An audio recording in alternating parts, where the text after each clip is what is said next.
Hello everyone, मैं हूं doctor Shwetab. आज की क्लास में जो मैं डिस्कस करूंगा वो क्वेश्चन आपके स्क्रीन पे है। ये क्वेश्चन CSIR एग्जाम में जून 2014 में कॉम्प्लेक्स एनालिसिस में पावर सीरीज में रेडियस ऑफ कन्वर्जेंस टॉपिक पे पूछा गया था। क्वेश्चन जो है वो आपके स्क्रीन पे है। इस क्वेश्चन को करने की मैं दो टेक्निक आपको सिखाऊंगा आज के इस लेक्चर में। पहला तो एक शॉर्टकट टेक्निक, दूसरा है ट्रेडिशनल मेथड। अगर आपको शॉर्टकट टेक्निक नहीं समझ में आ रहा है तो जनरल मेथड से कैसे सॉल्व करें, ये दोनों ही हम आज के इस लेक्चर में सीखेंगे। यही हमारा मेन मोटो है। तो सबसे पहले देखते हैं क्वेश्चन क्या है। क्वेश्चन आपके स्क्रीन पे है, फिर भी मैं एक बार पढ़ देता हूं। क्वेश्चन क्या है? Let px be the polynomial of the real variable x of degree k greater than equal to 1। Means आपका जो पॉलिनोमियल px है वो रियल वेरिएबल के पॉलिनोमियल है, मतलब px बिलोंग्स टू rx है, उसकी डिग्री a क्या x से ज्यादा है, मतलब नॉन कांस्टेंट पॉलिनोमियल की बात कर रहे हैं।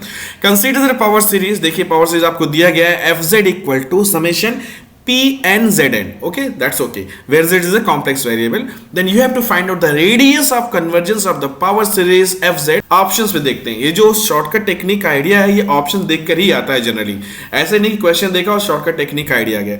जरा ऑप्शंस पे देखिए, ऑप्शंस क्या क्या है। ऑप्शन 1 कह रहा है कि ये जो आप पावर सीरीज इसकी रेडियस ऑफ कन्वर्जेंस 0 है। ऑप्शन बी है 1, ऑप्शन 2, ऑप्शन सी है k एंड ऑप्शन डी क्या है? इन्फिनिटी। देखिए आपका क्वेश्चन क्या है, px जो आपका दिया गया है ये अब जो पॉलिनोमियल है डिग्री k का है, जहां k जो है 1 से बड़ा है।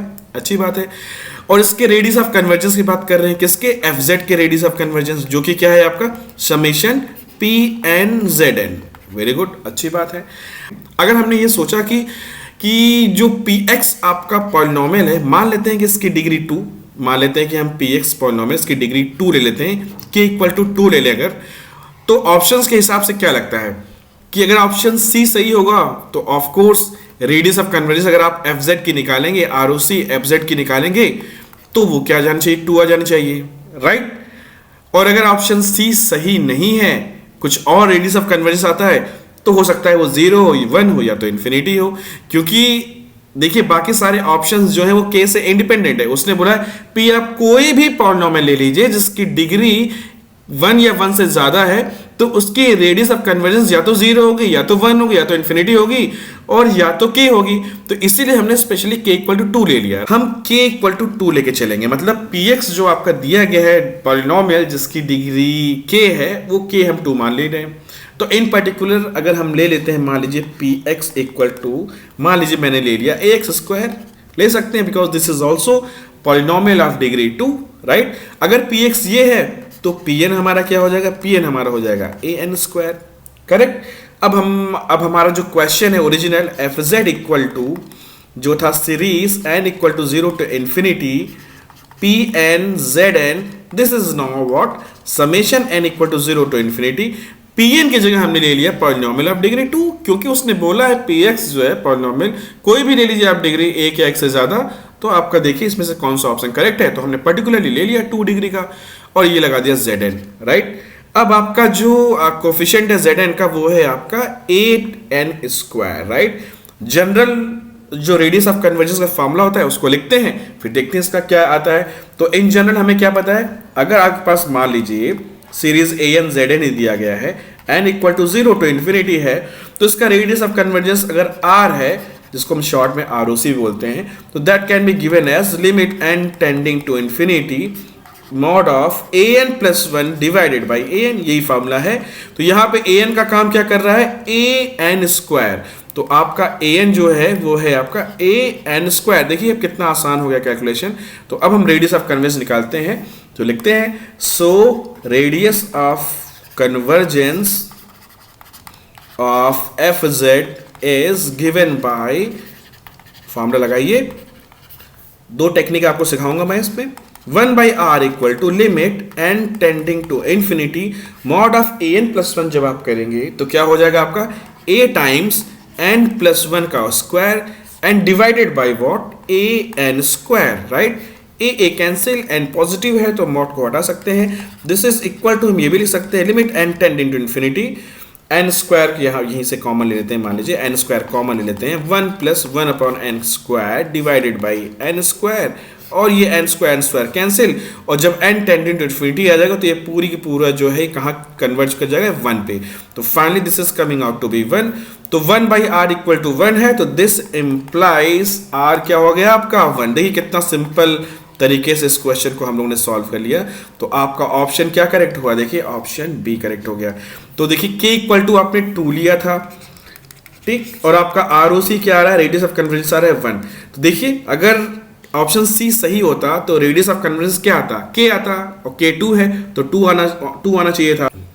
ओके, अब हम चलते हैं सेकंड मेथड की ओर। सपोज हमें शॉर्टकट टेक्निक आइडिया नहीं है, तो फिर इस क्वेश्चन को कैसे करते हैं। क्वेश्चन को देखिए एक बार फिर से, आपके स्क्रीन पे है कि p जो है पॉलिनोमियल ऑफ डिग्री k लिखा है, px रियल पॉलिनोमियल है, rx का एलिमेंट है जिसकी डिग्री k है। तो लिख लीजिए let px is equal to, मान लीजिए हमने a1x plus a2x square and so on plus akx to the power k। This is polynomial of degree k। तो यहाँ पे आप ak must be non zero होना चाहिए, करेक्ट। अगर px ये है तो हमें तो pn देखना है, तो pn क्या आपका हो जाएगा, pn will become out a1n plus a2n square and so on plus आपका pn लिखना है अगर, तो उससे करस्पॉन्डिंग आप क्या लिख सकते हैं, यहाँ पे x की जगह n रखना है, ak n to the power k, correct. अगर pn ये है तो pn प्लस 1 क्या हो जाएगा, pn प्लस 1 आपका हो जाएगा a1n plus 1 plus a2n plus 1 का whole square and so on plus ak, x की जगह आपको क्या रखना है, हाँ यस n प्लस 1, तो n plus 1 to the power k हो जाएगा, right. This is written n, okay.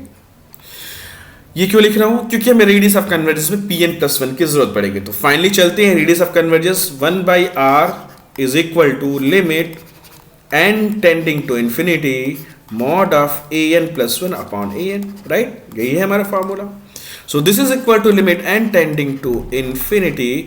अब आपका देखिए fz जो है उसमें an का काम कौन कर रहा है, सिंपली pn ही है ना, यही है आपका।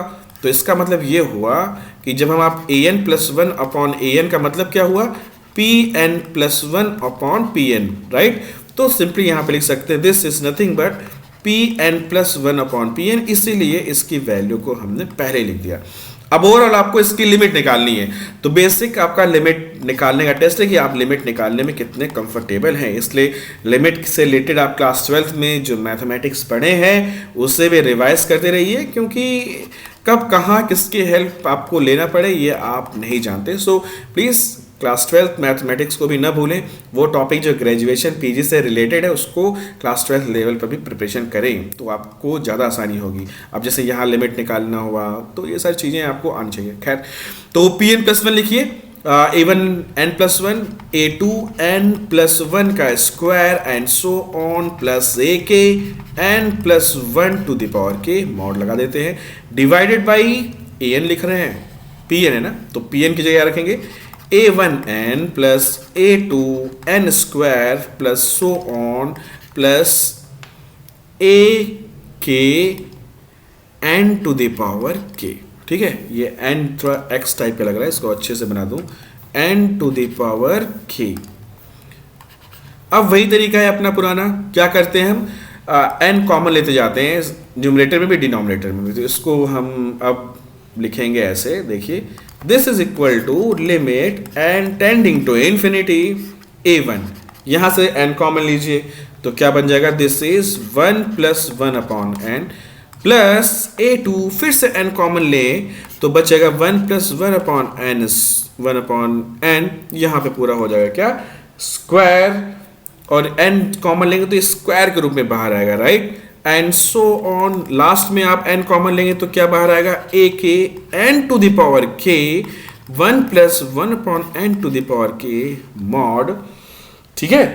फिर से आप देखिए, कोई भी कंफ्यूजन होगा आप प्लीज़ कमेंट सेक्शन में ज़रूर मुझसे पूछेगा, क्योंकि मैं आपके हर कमेंट्स का रिप्लाई करता हूँ। अच्छा लगता है मुझे डिस्कस करना, क्वेश्चंस कुछ भी कंफ्यूजन हो तो कोई दिक्कत नहीं है, आप ज़रूर पूछेगा मुझसे। और अगर आपको मैं किसी तरीके से आपकी मदद कर रहा हूँ तो आप सब्सक्राइब भी कर सकते हैं, खैर ये तो आपकी चॉइस है। एनीवेज शुक्रिया। तो ये तो लिख दिया मैंने यहाँ पे n कॉमन लेके, नीचे वाले जो टर्म्स है उसको एज इट इज रख देते हैं, a1n plus a2n square and so on. देखेंगे आप आगे चल के क्यों रखा है ऐसे, n to the power k, right. N tending to infinity है।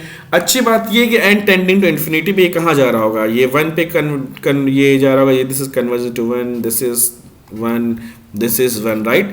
तो ओवरऑल आप क्या लिख सकते हैं, अगर एन टेंडिंग टू इन्फिनिटी आप लगा रहे हैं तो this can be written as limit N tending to infinity. और ये सारे जो है वन पे जा रहे हैं तो आप सिंपली यहाँ लिख सकते हैं क्या, A one plus A one N, और ये तो वन पे जा रहा है, प्लस ए टू एन स्क्वायर, ये सब वन पे जा रहे हैं, एंड सो ऑन। न्यूमरेटर में क्या बचा, a k n to the power k divided by a one n plus A two N square and so on plus a k n to the power k, जहां limit N tending to infinity आपने लिखा हुआ है। अब आप देखिए numerator और denominator दोनों में ही सेम टर्म है, राइट। तो इसका मतलब ये कैंसिल हो गया, टोटल वन हो गया, तो लिमिट इसकी क्या आ गई, वन आ गई। And so you can write radius of convergence of this power series as one. तो देखिए ये ऐसे क्वेश्चन आपकी CSIR में बार बार पूछे जा रहे हैं, ठीक है। तो आगे भी चल के आप देखिए नए क्वेश्चंस में भी आए हुए हैं। तो यहाँ पे मेरा आपको मेन मकसद है ये बताना कि ज़रूरी नहीं है कि आप ट्रेडिशनल अप्रोच का ही इस्तेमाल करें, आप जनरल मेथड का। जब भी आपको क्वेश्चन मिले CSIR या किसी भी कंपटीशन एग्जाम में, तो ये नहीं कि आप इमीडिएटली क्वेश्चन सॉल्व करने पर ही चले जाएं कि यह क्वेश्चन देखा सॉल्व करना स्टार्ट कर दें। स्ट्रेटजी ये होनी चाहिए कि आप क्वेश्चन देखिए, उसके बाद आप उसके ऑप्शंस को देखें, फिर आप देखें कि क्या मैं कोई शॉर्टकट फास्ट मेथड से इसको कर सकता हूं कि नहीं। जब कोई अप्रोच ना दिखे तो तुरंत इमीडिएटली आप जो आपका ट्रेडिशनल मेथड जो आपका बेसिक्स है उसका इस्तेमाल करें। ये नहीं कि क्वेश्चन देखा सॉल्व करना शुरू कर दिए, क्योंकि कई बार वो क्वेश्चन सेटर इस तरीके से बनाता है कि स्मार्ट स्ट्रेटजी का भी आप इस्तेमाल करें। अगर कोई शॉर्टकट टेक्निक से सॉल्व कर सकते हैं या फास्ट तरीके से सॉल्व कर सकते हैं जिससे कि आपका समय बचे, तो आप उसका इस्तेमाल करिए, तभी आप कंपटीशन बड़े आसानी से बीट कर सकते हैं। खैर ऐसे एडवाइस और भी के लिए मैं अलग से लेक्चर बनाऊंगा, बट यहाँ तक अगर आपको कोई भी डिफिकल्टी आई हो, कुछ भी कन्फ्यूजन्स हो, तो ज़रूर मुझसे पूछेगा, मैं डेफिनेटली आपके कमेंट्स का रिप्लाई करूँगा। And I am here to support you. और yes, I am your doctor Bahubali. Thank you so much, शुक्रिया। Keep watching me. Thanks again.